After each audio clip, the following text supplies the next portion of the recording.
Coffee tea எல்லாம் ஒரு temporary boost தான். பட் நம்ம ஊர்லேயே ட்ரெடிஷ்னலான சூப்பர் ஃபுட்ஸ்லாம் இருக்குது. இன்றைக்கி நம்ம ராகி மாவு வச்சு தான் ஹெல்த்தியான ஒரு ட்ரிங்க் பண்ண போகிறோம். அதுக்கு ஒயிட் சுகரோ ஆர்டிஃபிஷியல் கலர் எதுவுமே சேர்க்க போகிறதில்ல. ஸோ ஹாய் ஆல், இன்றைக்கி ராகி ரோஸ் மில்க் தான் பண்ண போகிறோம். எப்படி செய்கிறதுன்னு பார்க்கலாமா? ஃபஸ்ட்டு 2 பீட்ரூட்டை தண்ணியில் வேக வச்சுருக்கேன். அப்புறம் ஒரு 1/4 கப் ராகி மாவை தண்ணி சேர்த்து நல்லா லம்ஸ் இல்லாமல் கரைச்சி எடுத்துக்கோங்க.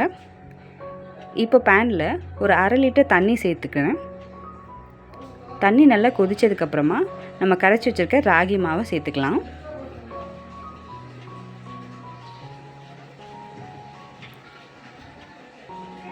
இப்போ இந்த மிக்சரை நல்லா மிக்ஸ் பண்ணி விட்டுக்கலாம். ஒரு 10லேருந்து 12 நிமிஷம் கைவிடாமல் நல்லா கலக்கிட்டே இருங்க.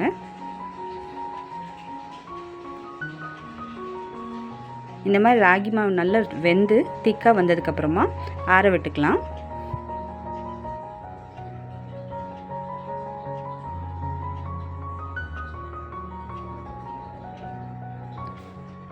இப்போ நான் 1 டீஸ்பூன் சப்ஜா சீட் எடுத்திருக்கேன். அதை தண்ணியில் சேர்த்து நல்லா ஊற விட்டுக்கலாம்.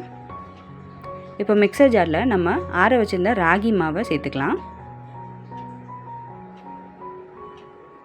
இது கூட வேக வச்சுருந்த 2 பீட்ரூட்டையும் கட் பண்ணி சேர்த்துக்கிறேன். கூட ஒரு 7லேருந்து 8 டேட்ஸை 1 மணி நேரத்துக்கு முன்னாடி சுடு தண்ணியில் ஊற வச்சுருந்தேன், அதையும் சேர்த்துருக்கேன். கூடவே ஒரு 1/2 கப் பால் சேர்த்து நல்லா பிளெண்ட் பண்ணி எடுத்துக்கலாம். இப்போ இதை நல்லா ஃபில்டர் பண்ணி எடுத்துக்கலாம். ஸோ இந்த மாதிரி, ஏன்னா பீட்ரூட்லாம் சேர்த்துருக்கிறதுனால கொஞ்சம் திப்பியாக இருக்கும். ஸோ இது கூட இன்னும் ஒரு 1/2 கப் பால் இருந்துச்சு இல்லையா, அதையும் சேர்த்து நல்லா மிக்ஸ் பண்ணிக்கலாம்.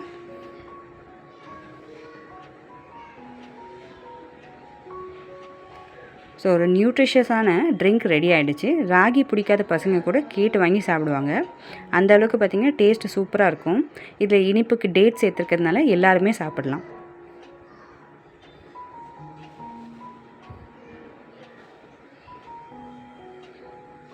ஸோ இந்த ரெசிபி உங்களுக்கு பிடிச்சிருக்குன்னு நினைக்கிறேன். கண்டிப்பாக நீங்களும் ட்ரை பண்ணி பாருங்கள். அண்ட் இந்த வீடியோ உங்களுக்கு பிடிச்சிருந்துச்சின்னா லைக் பண்ணுங்கள், ஷேர் பண்ணுங்கள். மறக்காமல் ஷோபாஸ் கிச்சன் வைப்ஸ் சேனலை சப்ஸ்கிரைப் பண்ணிக்கோங்க. Thank you so much. பபாய்.